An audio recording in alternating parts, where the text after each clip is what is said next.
Favoriser la moralisation de la vie politique, c'est également prévenir les conflits d'intérêts.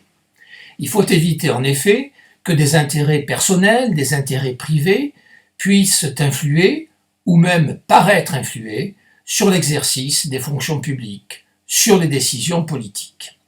C'est pourquoi il existe un régime d'incompatibilité entre le mandat parlementaire et certaines professions privées. Il existe aussi un régime d'inéligibilité qui interdit d'être candidat lorsqu'on exerce certaines fonctions d'autorité. Les incompatibilités n'existent que pour les parlementaires et encore pas dans tous les pays.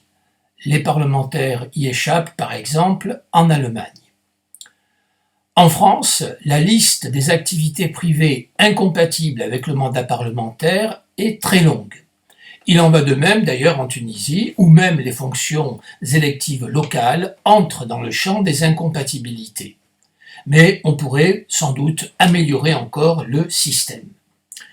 S'agissant des inéligibilités, la liste des fonctions d'autorité qui interdisent d'être candidat à une élection est très large, plus large encore en France qu'en Tunisie. En France, elle comprend par exemple les personnes condamnées pour corruption, pour fraude fiscale, ou même les personnes coupables de violence, d'agression sexuelle ou de discrimination. En Tunisie, on peut être candidat à une élection tout en restant ministre. C'est le cas aussi en France, ce qui peut d'ailleurs jeter la suspicion quant à l'utilisation des ressources gouvernementales à des fins électorales personnelles.